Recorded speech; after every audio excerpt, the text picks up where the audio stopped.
Alright, my normal backdrop's kind of screwed up for the introduction of these videos because the 1955 is not here. But anyhow, I figured this week's kind of off because I'm ordering combine, or I got to get parts ordered for combines. I got the tractors put back the way they belong after the pull. I'm doing some odds and ends. There's really nothing video worthy going on this week, just because I'm in that transitional period of summer projects to fall projects and things that need to happen, plus getting acclimated to the new job, which so far seems to be going all right. So anyhow, I figured this would be a good opportunity. I got two more this video and one more video left to make from Charles City. We're kind of lagging on that, obviously. So I figured this is a good opportunity to get those last two videos out of the way. So I got this one today, and I might try to knock one out tomorrow. So anyhow, this video, a gentleman named Gary, fourth generation working out there at the Charles City plant. We kind of walked in on him. Literally, we just kind of walked in on him, and we had about 30 minutes ish with him before he actually had to leave to go to some school event for one of his granddaughters. But so we kind of just dropped in, and he wasn't necessarily prepared for us to be there. So I think he actually has a lot more. Well, I know Cliff told me he's got a lot of good stories to tell. He just wasn't really prepared for us to be there.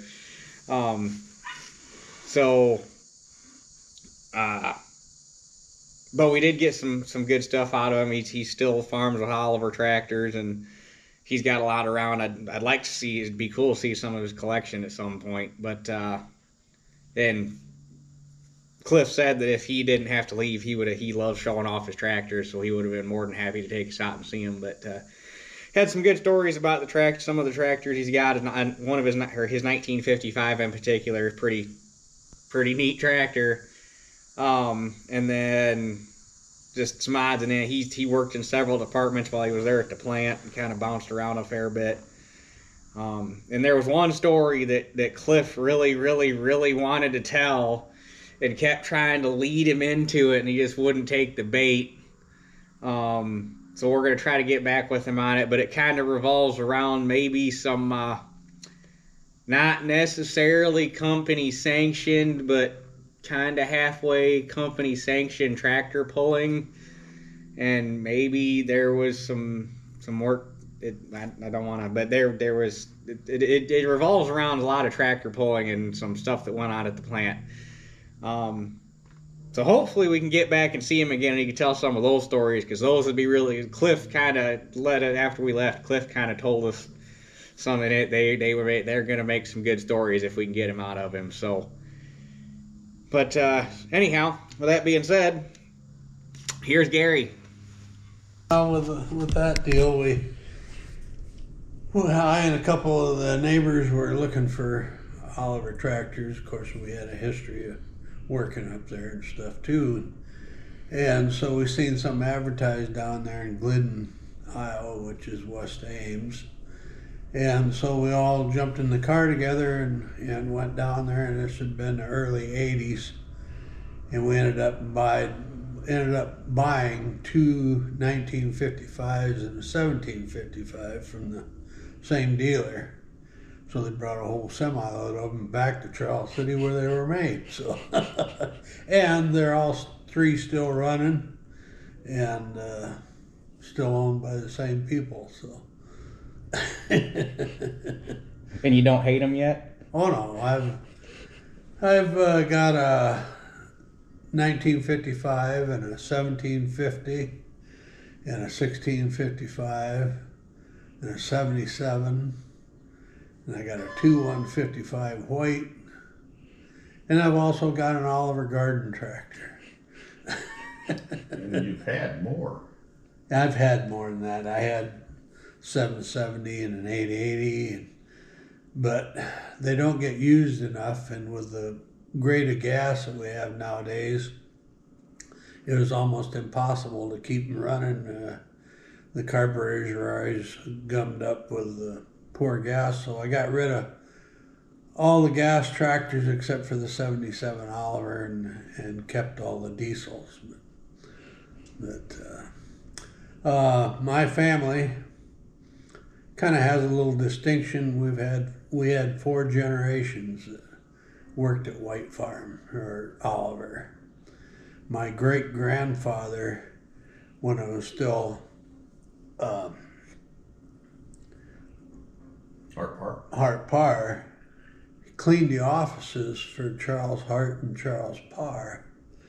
And Charles Parr used to come up to his farm up by Cowell on the weekends. He loved it out in the country, and he wasn't from around here originally, and so he'd come out and hang out at my great grandfather's house on weekends a lot of times. And then my dad started it when it was still Hart Parr Oliver. He started in 1936 up there and worked for 40 years at the plant, and he was on supervision a fair amount of that time.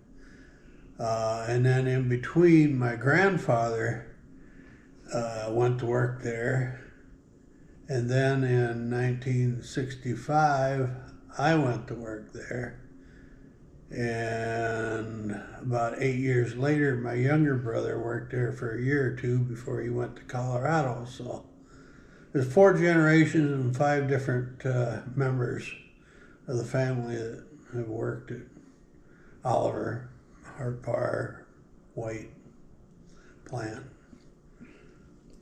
So. What did you do while you were there?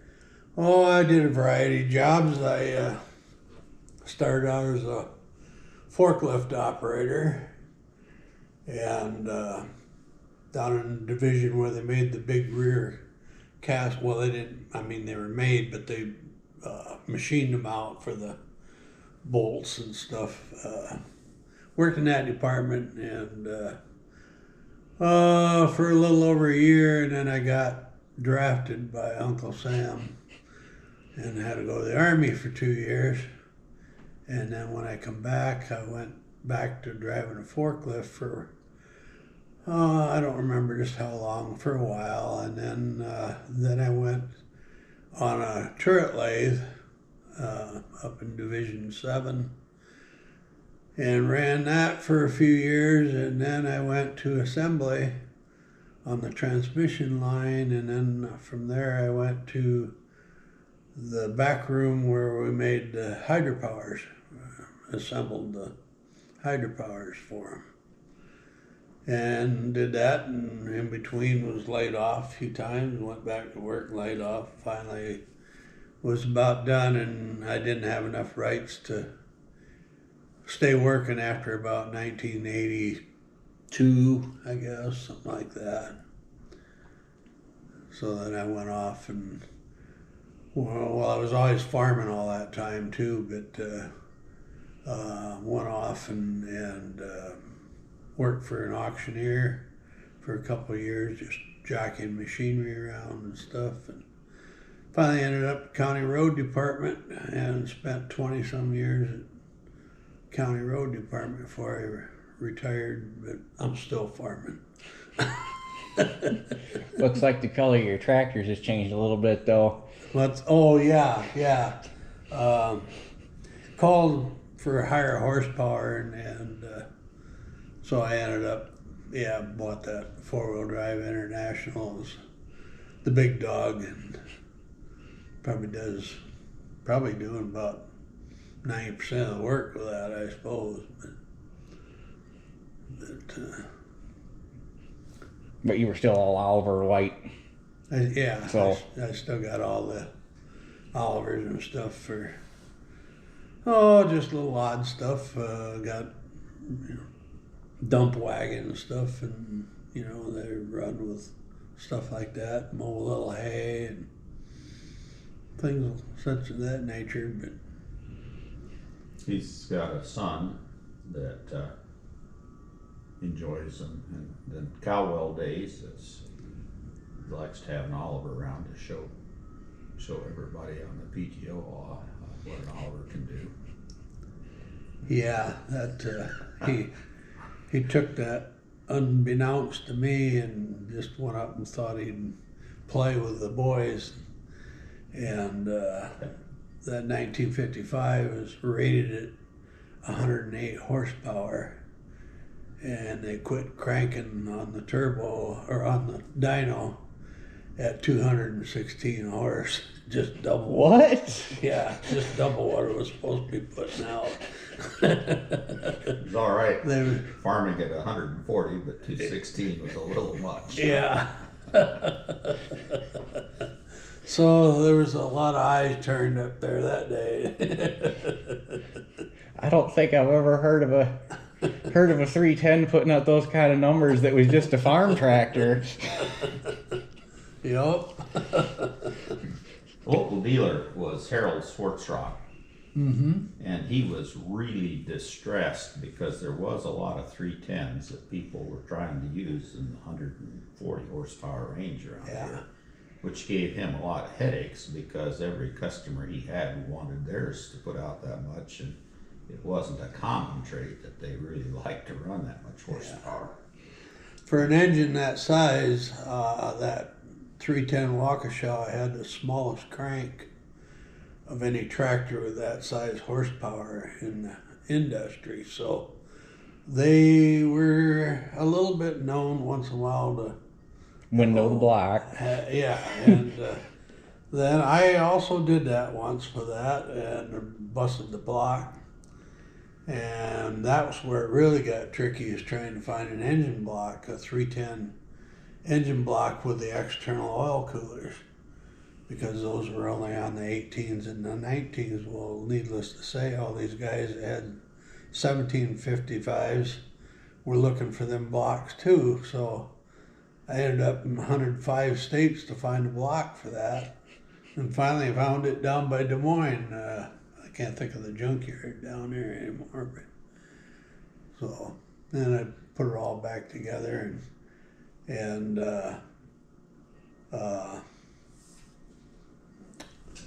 I put a camshaft in it once.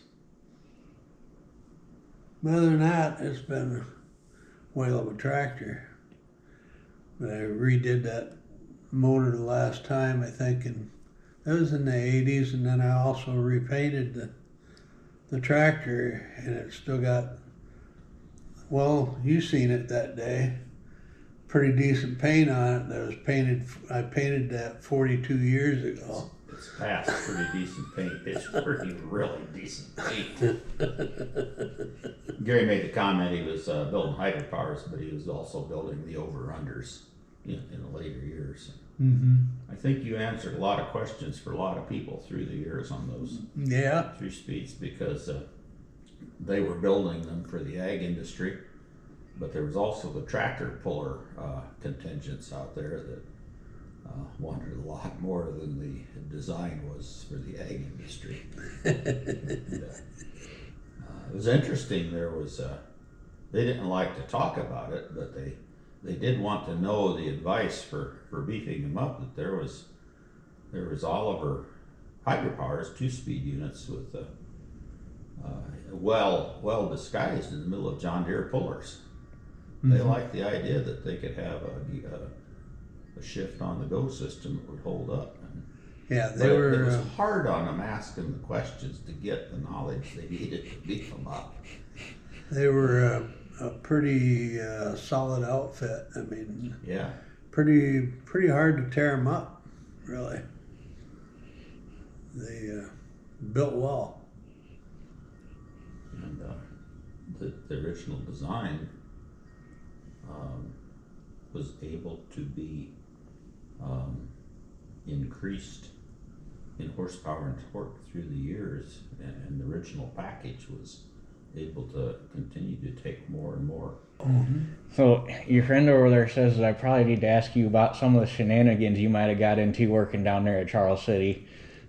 Oh, I don't know about too many shenanigans. We had thoroughly enjoyed the group that I built over and unders with. It was a pretty lucrative deal. We could have our money made in about 4.5 hours and get paid for 8. So we did a lot of venturing around the plant and on their time. Explain that. I don't know if he understands that, and that's kind of what I was referring to. There was a time study department. Yeah, they called it piecework. So they'd come around and study the job, time it on how long it took you to do all this stuff. Well, we don't show them all the shortcuts when you do that, because that way, if you're having a bad day, you got more of a cushion to make your 8 hours, and then when everything goes great, you can be done long before that. So we did that, and well, I don't know. I don't know about shenanigans, really. Well, I was kind of referring to that. They worked in a clean room. And at the time, that was technical and high tolerance work, and you couldn't have poor parts or poor procedures, and the unit had to work, and if it didn't work, it was very costly. And it wasn't that the management didn't know what was going on maybe so much, but it was understood that they had the right people doing high quality work, and it was tolerated because they didn't get bad units out. I think coming out of that clean room in the hydraulics, see, it wasn't out of that hydraulic, it wasn't just 3 speeds. They had proportioning valves, and Correct. They did hydraulic work. Yeah. And I think in the industry there was probably less defects or problems come out of that area of the plant than in any other area in the industry. Yeah, we had very little problems. Very little problems. And they were studied. And there was a test competitors. unit then right outside Yeah. that area where they were all tested before they went down to the line But to make sure, because, well, you know where it sits. In order to get to it, you got to pull the motor out and the hydropower with it and all that stuff. So it's a very extensive fix once you put it all together. So it's kind of a key ingredient that had to be right when it went in. So you guys probably ran a bank, didn't you? If you had to put a certain amount of units together a day to get paid for your time. we did. Sometimes we might have like 1 or 2 But units. you didn't report it that day. No, that you didn't report that day. Then same difference if you had a bad day, or so let's just say that Bad parts. parts didn't come down, and you're sitting there out of a part. Well, then you could draw from that bank of these units that you built and not taken credit for yet. You could draw upon them to keep your income good and steady. You weren't paid by the time clock. You No. weren't paid the time you was there. Yeah. You were paid by what you produced. Paid by the you need to build so many units in an hour or whatever in order to get paid that amount. So And it wasn't totally under your control, because you could only build what was delivered to you from starting clear back at the raw materials. And I worked on a lathe at one time when I started, before I became an electrician at the plant. I had maybe explained when I was interviewed by the museum that before I could become an apprentice electrician, they had an agreement between the union and the management that they would make every effort possible to hire skilled trades within the workforce. Well, that's not a really good practical matter, because they wanted someone that had some training in maybe electrical or mechanical or engineering. So they would hire someone like me that had gone to electrical training into the workforce for 2 or 3 months, and they'd post a job opening needing an apprentice electrician. Well, here I was on the workforce running a lathe, but the saws would saw a blank piece of round stock and deliver it to the lathe department. The lathe would turn the outside, and then they would start turning blank pieces of this raw material off into thin slices, and these would eventually become the plates that would go in the 3-speed. Mm-hmm. Well, in these pieces had to be delivered in usable, good condition to the hydraulics area where they were building these before they could build a completed unit. They didn't get their full pay until they got enough good pieces of everything they needed to build a unit. So it'd be nice to have in your back pocket, it'd be nice to have maybe in your bank a completed unit or two built the day or 3 before. You wanted to get paid your 8 hours, or you could sometimes have really good days and turn in 9 hours worth of work in your 8 hours and get a little extra good day. Yeah. Well, this isn't really shenanigans, but when the plant and the management, clear up through top management, knew that they had an extraordinarily high quality workforce with very little trouble coming out of the clean room at the plant, they didn't mess with it. They knew that these guys weren't necessarily busy every minute. They also knew they weren't having any problems. And it was kind of known that these guys had time on their hands, but they weren't producing any problems in the units. Yeah. They just didn't have problems. No. And So which side of E Street would you have been on? The foundry side or the plant side? I was on both sides. When I first started there, I was on the east side of the street, south of the foundry. That's where we did the big cast wheels and stuff. But then when I come back from the service, then I was clear on the west end up in Division 3.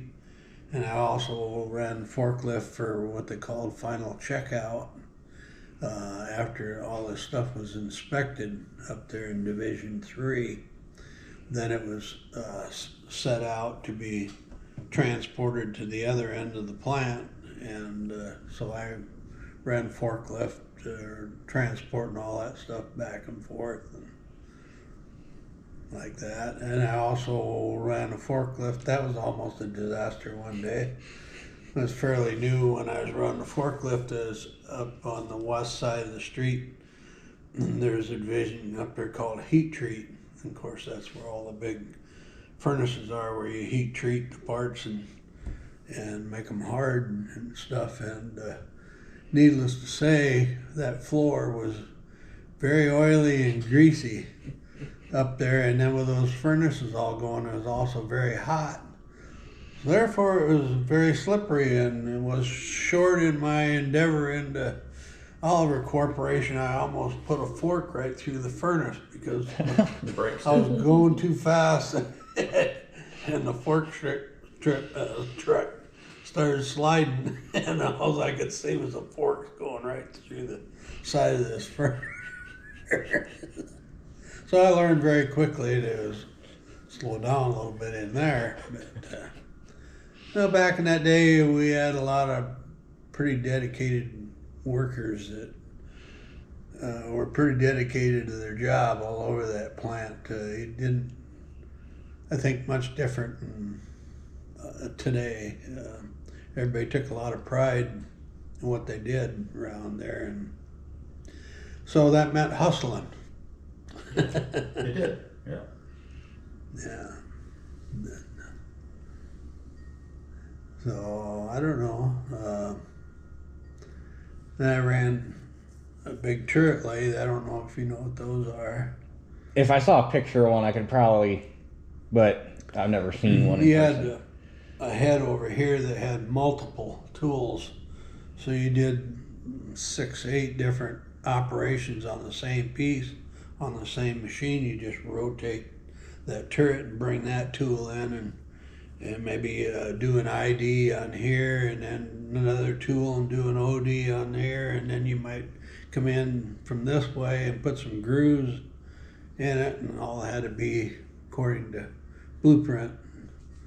and you had gauges and all that stuff to check your work as you went. And so that was another thing. If you started putting out poor quality stuff, you weren't going to be there too long.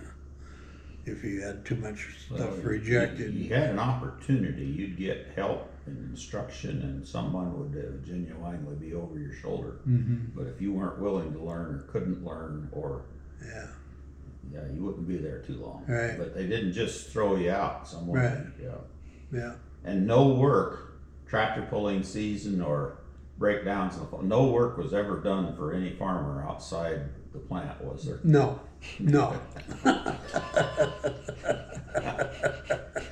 I was showing Ethan a little bit earlier, just before we came here, not too long before, about some front end parts that was made.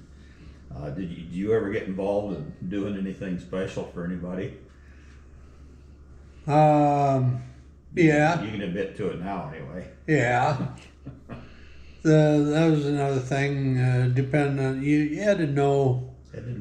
Who your foreman was, and if you have a good rapport with him.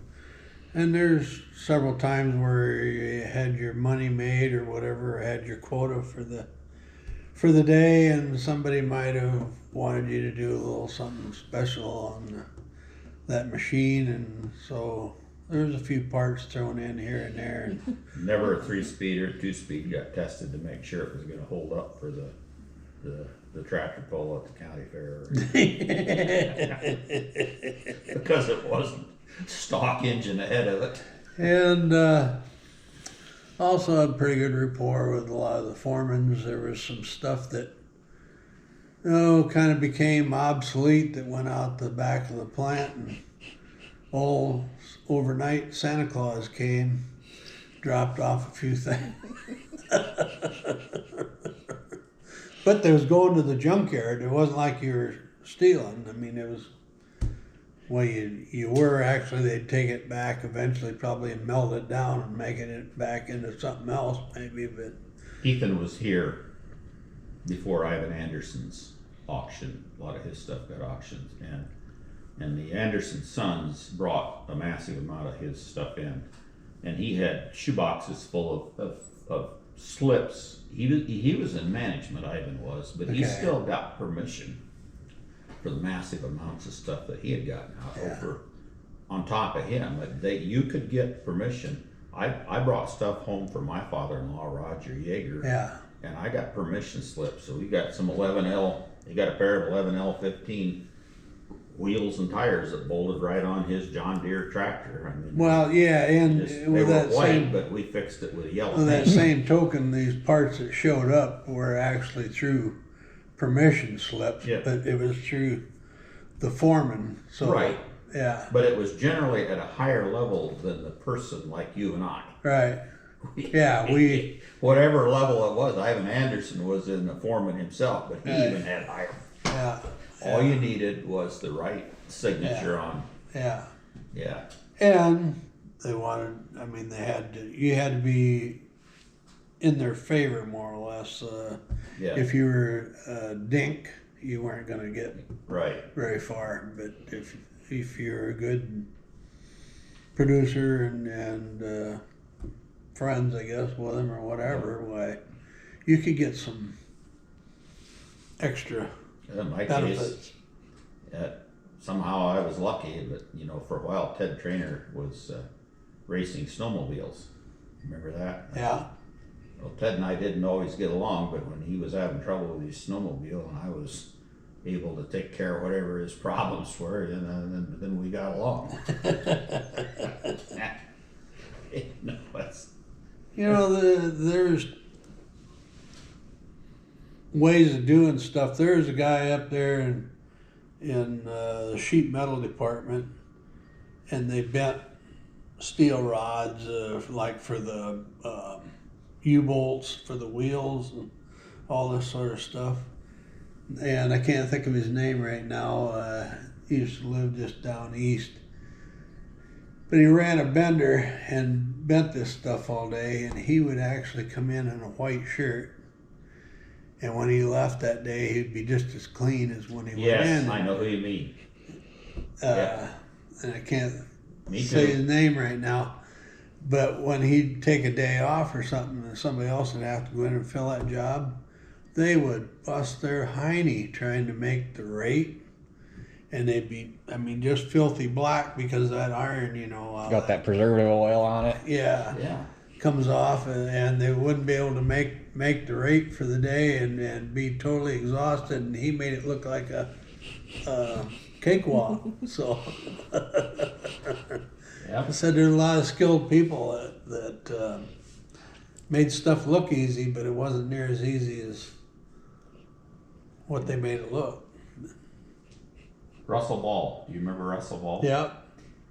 There was a lot of people that really got their backs up because Russell Ball would go on a machine, and the time study liked to follow him around because he really knew his work.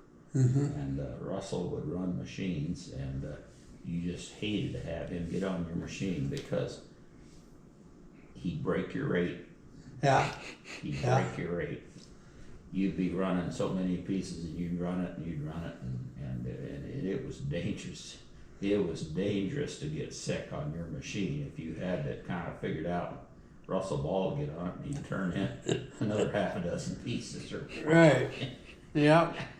I own you, Russell Ball. And I had a few of them rates on that turret lathe. Well, one is when they started making flywheels for the whites. They didn't have a fixture per se to put them in there, so we'd load in these soft flywheels that hadn't been hardened yet. Load them into that turret lathe by hand. They're 150 pounds a piece.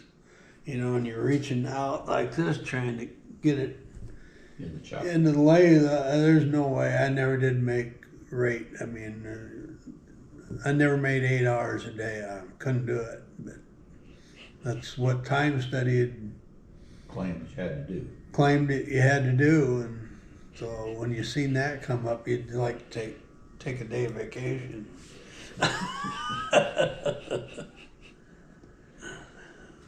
Or I ran that behind Del Volks. He ran it on days, and he was the president of the union. And when he get one of them jobs, he'd take a red card and go do Go to union union. business. I was just going to mention the red card. Yeah.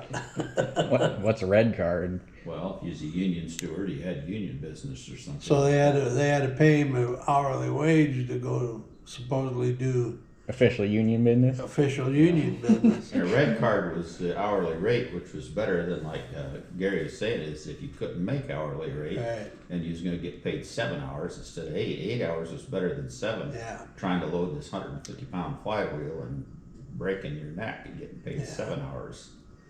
So it's the same way when you're running a machine or something like that too. Just say supposedly you ran out of a part or something like that, and they didn't bring you any parts for an hour. Well, then you go see your foreman and get a red card for that hour that you weren't able to do anything. At least. And there was a fudge factor there that if you were, like Gary said, if your foreman liked you or you were a good performing employee and you consistently got up from break, went right back to work, you consistently made your rate, you consistently showed up so that you were early enough there that you had your shop rags located and you were standing at your machine and it was time to start and you started. Sometimes the red card would be handed to you before you run out of parts. Mm-hmm. Maybe 15 minutes or so. Yeah. So there was your fudge factor. The foreman would All take care of of the you. rapport that you had with your foreman, if you had a good rapport with them, everything was a piece of cake. Yeah. If it wasn't, you just made it hard on yourself. The point was, you might have actually been working for half an hour the red card was covering and you was catching up for a hole in your schedule earlier in the day when you went to the check room and there was a line of people and you were standing there waiting to get up to get a broken tool replaced and your machine wasn't running and you just had bad luck all day long and the foreman noticed it Yeah. He'd give you a red card Yeah. to put on top of your, there was, but the point was, you'll find just about everybody you talk to of all of this group, most people, greatest majority of people work there will tell you it was the best situation in their working careers they had. Mm-hmm.